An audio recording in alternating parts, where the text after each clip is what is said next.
Hello everyone, welcome back. আচ্ছা, আজকে আমরা ক্লাস 10-এর লেসন 3 এর অন্তর্গত দ্য পাসিং অ্যাওয়ে অফ বাপু এইটা আমরা পড়ব। তো দ্য পাসিং অ্যাওয়ে অফ বাপু এই কথাটার অর্থ কি না, বাপুর প্রয়াণ। বাপু মানে আমরা সবাই জানি মহাত্মা গান্ধী। কে লিখেছেন? নয়নতারা সিগাল। ঠিক আছে, তো আমরা অথার এবং এই টেক্সট সম্বন্ধে জানবো এরপরে। Nayantara Sahgal is one of the first female Indian writers in English to receive wide recognition. আচ্ছা, নয়নতারা সিগাল আমরা চটপট জেনে নেব। ঠিক আছে, নয়নতারা সিগাল সম্বন্ধে one of the first female Indian writers, ইনি প্রথম মহিলা ইন্ডিয়ান রাইটার, ঠিক আছে, ইংলিশের, টু রিসিভ ওয়াইড রেকগনিশন, এর কিন্তু ব্যাপক স্বীকৃতি ছিল। ঠিক আছে, her fiction deals with India's response to the crisis brought about by political changes. Her fiction, fiction মানে কি? কল্প সাহিত্য হতে পারে বা উপন্যাস হতে পারে, এখানে কল্প সাহিত্যই ধরো। Deals with India's response to the crisis brought about by political changes, তাহলে এর যে কল্প সাহিত্য, ইনি যে কল্প সাহিত্যগুলো লিখেছিলেন, এগুলো মানে ভারতের এই পলিটিক্যাল চেঞ্জেসের ক্ষেত্রে, মানে ওই রাজনৈতিক পরিবর্তনের ক্ষেত্রে এটা অনেক কিছু এনে দিয়েছিল। ঠিক আছে, she won the Sahitya Akademi Award in 1986 for her novel Rich Like Us. আচ্ছা, তিনি রিচ লাইক আস এই নোভেলের জন্য 1986 সালে সাহিত্য একাডেমি পুরস্কার পেয়েছিলেন। ঠিক আছে, নেক্সট দেখো এবার টেক্সট সম্বন্ধে। The text and extract from Nayantara Sahgal's memoir Prison and Chocolate Cake. আচ্ছা, এই টেক্সটটা কোথা থেকে এক্সট্রাক্ট করা হয়েছে? এক্সট্রাক্ট মানে নেওয়া হয়েছে নয়নতারা সিগালেরই স্মৃতিকথা, মেমোয়ার মানে স্মৃতিকথা, প্রিজন অ্যান্ড চকোলেট কেক। ঠিক আছে, এই প্রিজন অ্যান্ড চকোলেট কেক থেকে নেওয়া হয়েছে। Recounts the incidents following the death of Gandhiji, মানে এই গান্ধীজির যে মৃত্যুর পর এই সমস্ত কিছু যা ঘটনা বলি, এই ঘটনাবলী সম্বন্ধে এখান থেকে নেওয়া হয়েছে, এক্সট্রাক্ট করা হয়েছে। এই প্রিজন অ্যান্ড চকলেট কেক এখান থেকে এক্সট্রাক্ট করা হয়েছে, নেওয়া হয়েছে। ঠিক আছে, নেক্সট দেখো, it vividly describes not only the author's personal sense of loss but also the collective grief of the entire nation at the passing away of Mahatma Gandhi. এই মহাত্মা গান্ধী যিনি মারা গিয়েছিলেন, এর সমস্ত যে কালেকটিভ গ্রিফ, মানে যা কিছু দুঃখ যন্ত্রণা, যা কিছু তিনি মানুষের কাছ থেকে যা পেয়েছিলেন বা যা জেনেছিলেন, এই সমস্ত কথাটাই কিন্তু এই দ্য পাসিং অ্যাওয়ে অফ বাপু এখানে লেখা আছে। ঠিক আছে, দেখো unit 1। I was having tea at home on the evening of 13 January 1948 when I was called to Birla House by an urgent telephone. তোমাদেরকে একটা কথা বলি, এই যে আমরা মানে যেই ওয়ার্ড মিনিংগুলো বলবো সেটা কিন্তু খাতায় অবশ্যই নোট ডাউন করবে। ঠিক আছে, I was having tea at home on the evening of 13 January 1948 বলছে আমি চা খাচ্ছিলাম, মানে নয়নতারা সিগাল চা খাচ্ছিলেন। ঠিক আছে, 13 জানুয়ারি 1948, 1948 সালের 30 জানুয়ারি সন্ধ্যেবেলায় তিনি কিন্তু বাড়িতে বসে চা খাচ্ছিলেন। when I was called to Birla House by an urgent telephone, মানে ওনাকে আর্জেন্ট টেলিফোন করা, আর্জেন্ট মানে জরুরি। ঠিক আছে, আর্জেন্ট মানে জরুরি, লিখে রাখবে, আর্জেন্ট টেলিফোন জরুরি ফোন কল করা হয়, বিড়লা হাউসে ডেকে পাঠানো হয়। ঠিক আছে, কাকে? নয়নতারা সিগালকে। নেক্সট দেখো, Gandhiji had been shot on his way two a prayer meeting. আচ্ছা দেখো, গান্ধীজি হ্যাড বিন শুট মানে গান্ধীজিকে গুলি করা হয়েছিল, on his way two a prayer meeting মানে উনি যখন, প্রেয়ার মিটিং মানে কি? প্রার্থনা সভা, তাহলে প্রার্থনা সভাতে উনি যখন যাচ্ছিলেন, ওই অন হিজ ওয়ে মানে যাওয়ার পথে গান্ধীজিকে গুলিবিদ্ধ করা হয়। ঠিক আছে, নেক্সট দেখো, আই ওয়াজ নাম, নাম মানে কি? নাম মানে হচ্ছে হতবাক, মানে আমি হতবাক হয়ে গেছিলাম, উইথ শক, আঘাতে হতবাক হয়ে গেছিলাম। কে হতবাক হয়ে গেছিলেন? না, নয়নতারা সিগাল হতবাক হয়ে গেছিলেন। As I got into the car, যখন উনি গাড়িতে উঠছিলেন, মানে যখন আমি গাড়িতে উঠছিলাম, এটা এরকম হবে আর কি, যখন আমি গাড়িতে উঠছিলাম তখন আমি কি হয়ে গেছিলাম না, আমি আঘাতে হতবাক হয়ে গেছিলাম। মানে এটা তো একটা বিরাট আঘাত, যেহেতু বাপু মারা গেছে। ঠিক আছে, next, at the Birla house, Birla হাউসে কি না, Gandhiji's relatives and followers had gathered round his body. গান্ধীজির আত্মীয় স্বজন, রিলেটিভ মানে আত্মীয় স্বজন, অবশ্যই লিখে রাখবে, ফলোয়ার্স মানে অনুসরণকারীরা। ঠিক আছে, আত্মীয় স্বজন, অনুসরণ মানে আর তার অনুসরণকারীরা, হ্যাড গ্যাদার্ড, গ্যাদার্ড মানে জড়ো হওয়া, লিখে রাখবে, গ্যাদার্ড মানে জড়ো হওয়া, জড়ো হয়েছিল, রাউন্ড মানে চারপাশ। ঠিক আছে, হিজ বডি মানে তার বডির, মানে তার দেহের চারপাশ জড়ো হয়ে কারা ছিলেন বিড়লা হাউসে? গান্ধীজির আত্মীয় স্বজন এবং তার অনুসরণকারীরা। ঠিক আছে, there was silence in the room as Gandhiji breathe his last, মানে গান্ধীজি যখন শেষ নিঃশ্বাস ত্যাগ করেন, তো সেই শেষ নিঃশ্বাস ত্যাগের জন্য এই ওই যে বিড়লা হাউসের যে কক্ষ, রুমটা মানে রুম মানে কক্ষ, ওই কক্ষ ঘরটা কি হয়ে গেছিল না, পুরো নিস্তব্ধ ছিল। ঠিক আছে, অবশ্যই লিখে রাখবে কিন্তু ওয়ার্ড মিনিংগুলো। Words of Bapuji's death had spread through Delhi like a flame fanned by wind.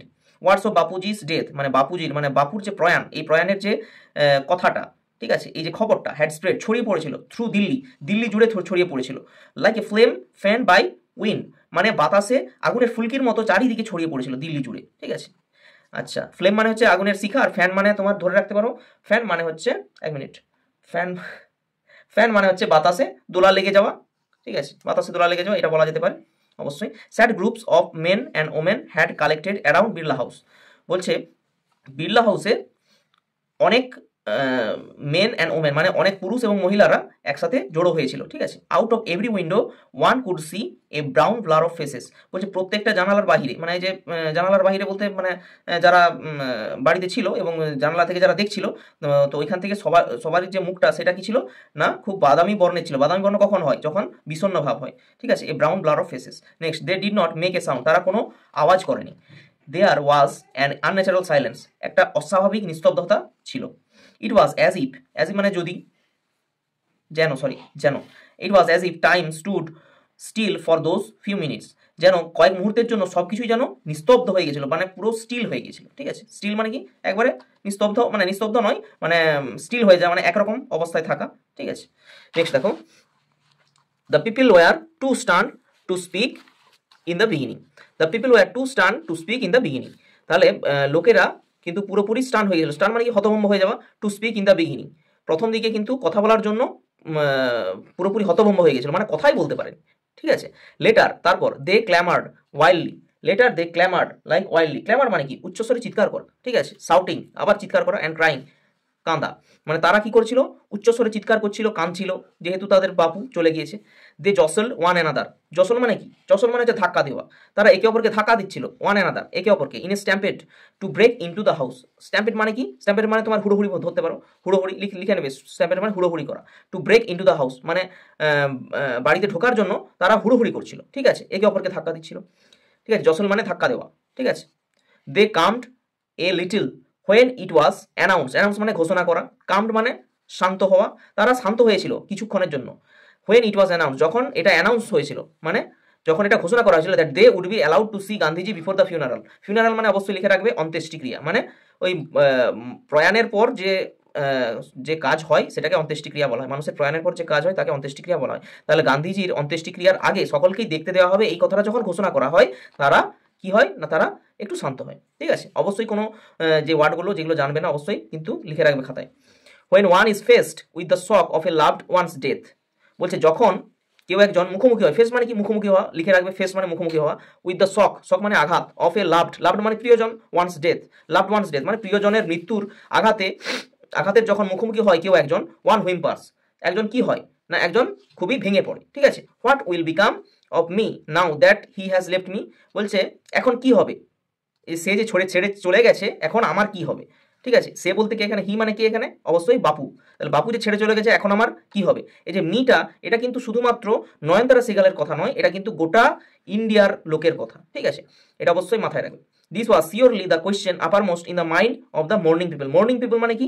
যে বিষণ্ণ জনগণ, মানে যারা খুবই মানে কাঁদো ভাব, মানে যাদের খুবই দুঃখ। মর্নিং পিপল মানে ওই বিষণ্ণ লোকেদের মনে অবশ্যই এটা বিরাট প্রশ্ন। এই যে বাপু আমাদের সঙ্গে এতদিন ছিল, হঠাৎ করে সে ছেড়ে চলে যাবে, তাহলে আমাদের কি হবে, সেই নিয়ে আমাদের গোটা ভারতবাসীর একটা চিন্তা ভাবনা থাকবে। তো সেই ব্যাপারটা এখানে লেখা আছে। তারপর they looked like lost children, তাদেরকে দেখাচ্ছিল তারা যেন হারিয়ে যাওয়া ছোট্ট ছেলে মেয়ে, ঠিক আছে। লস্ট চিলড্রেন মানে বাপু যেহেতু হাত ধরিয়ে রাস্তা দেখাচ্ছিল, এখন হঠাৎ করে বাপু মারা গেছে, তো এটা সে তার জন্যই লেখা হচ্ছে যে they look like lost children. Next, it was the question in many of our hearts as we sat, বলছে এটা অবশ্যই একটা কোয়েশ্চেন ছিল। In many of our hearts, hearts মানে হৃদয় বা মনে, আমাদের মনে অনেকেরই প্রশ্ন এটা ছিল। As we sat still shocked and unbelieving, আমরা চুপচাপ বসে এটা ভাবছিলাম। স্টিল শকড, আমরা এখনো আঘাত পেয়ে আছি। অ্যান্ড আনবিলিভিং, এবং এটা বিশ্বাসই করতে পারছি না যে বাপু আমাদের ছেড়ে চলে গেছে। এই কোয়েশ্চেনটা আমাদের মনে কিন্তু গাঁথা হয়ে আছে, সেই কথাটা এখানে লেখা হচ্ছে, ঠিক আছে। উই লিসেন্ড, আমরা শুনেছিলাম। টু দ্য ব্রডকাস্ট, ব্রডকাস্ট মানে সম্প্রচার, ঠিক আছে। ব্রডকাস্ট সম্প্রচার। Telling the people of India that their Bapu was no মোর। আচ্ছা, ব্রডকাস্টে সম্প্রচারে কি শোনানো হচ্ছিল? টেলিং, বলা হচ্ছিল। দ্য পিপল অফ ইন্ডিয়া মানে ভারতের জনগণকে এটা বলা হচ্ছিল, that their Bapu was no মোর, যে তাদের বাপু আর নেই, ঠিক আছে। এখানে দেখো ক্ল্যামার্ড ওয়ার্ড নেক্সটে আছে ক্ল্যামার্ড। ক্ল্যামার্ড মানে কি? উচ্চস্বরে, ডিমান্ডেড লাউডলি মানে উচ্চস্বরে কোনো কিছু চিৎকার করা। জসল মানে কি লেখা আছে? Forced one's way by pushing, মানে একে অপরকে যখন ধাক্কা দিয়ে কোনো কিছু জায়গায় ঢোকার চেষ্টা করে, মানে হুড়োহুড়ি করে, মানে তোমার হুড়োহুড়ি করে যখন কোথাও ঢোকা হয়, সেই ধাক্কা মেরে ঢোকার কথা বলা হচ্ছে। হুইম্পার্স কি? হুইম্পার্স হচ্ছে মেক্স লো ক্রাইং নয়েজেস, মানে একটু নিভো ভাবে, ঠিক আছে। ক্রাইং নয়েজেস মানে চিৎকার করছে, কিন্তু সেটা কিন্তু খুব লো ভাবে করছে, মানে খুব নিচু স্বরে করছে, ঠিক আছে। এটা হচ্ছে হুইম্পার্স। ফুপি কাঁদা বলা যেতে পারে। হুইম্পার্স মানে ফুপি কাঁদা, এটা কিন্তু লিখে রাখবে। আচ্ছা, এবারে আমরা এক্সারসাইজগুলো পড়ে নেব। Choose the correct alternative to complete the following sentences. Correct অল্টারনেটিভে আমরা চুজ করব এখানের মধ্যে। Gandhiji had been shot on his way to the Birla house, the author's house, a prayer meeting, a family gathering. এটার মানে কি? গান্ধীজিকে গুলি করা হয়েছিল অন হিজ ওয়ে টু, মানে কোথায় যাওয়ার পথে, to a prayer meeting, of course to a prayer meeting, এটাতে দাগ দিয়ে দেবে, ঠিক আছে। নেক্সট দেখো, the author came to know of Gandhiji's death by, মানে লেখক, এখানে লেখক মানে লেখিকা আর কি, Nayantara Sahgal. The author came to know, জানতে পেরেছিলেন, অফ গান্ধীজিজ ডেথ, গান্ধীজির মৃত্যুর কথা জানতে পেরেছিলেন, by a letter, a telephone call, a telegram, a public broadcast. Of course a telephone call, telephone কলের মাধ্যমে উনি কিন্তু জানতে পেরেছিলেন। নেক্সট, আচ্ছা, when one is faced with the shock of a loved one's death, বলছে যখন কেউ মুখোমুখি হয় with the shock of a loved one's death, কোনো প্রিয়জনের আঘাতের জন্য, মানে মৃত্যুর কথা যখন কেউ আঘাত পায়, মানে মৃত্যুর কথাতে যখন আঘাত পায়, তখন ওয়ান হুইম্পাস, লাভস, ক্ল্যাপস না সাউটস। অফকোর্স হুইম্পাস হবে, ফুপি ফুপি কাঁদে, ওয়ান হুইম্পাস, এটা রাইট চিহ্ন, ঠিক আছে। Next, fill in the chart with information from the text. এই ইনফরমেশন, মানে এই টেক্সট থেকে ইনফরমেশন নিয়ে আমরা এই চার্টটাকে ফিল আপ করবো। Date on which Gandhiji was shot dead, গান্ধীজিকে কোন ডেটে মারা হয়েছিল? অফকোর্স গান্ধীজিকে মারা হয়েছিল 13 জানুয়ারি 1948, ঠিক আছে। আচ্ছা, নেক্সট দেখো, place where Gandhiji breathed his last, কোথায় গান্ধীজি শেষ নিঃশ্বাস ত্যাগ করেছিলেন? অবশ্যই আমাদের আনসার আছে এই প্রেয়ার মিটিংয়ে।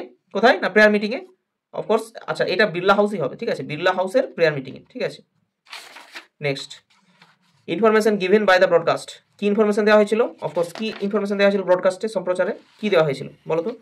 দেওয়া হয়েছিল হচ্ছে যে Bapu was no more, we listen to the broadcast telling the people of India that their Bapu was no more.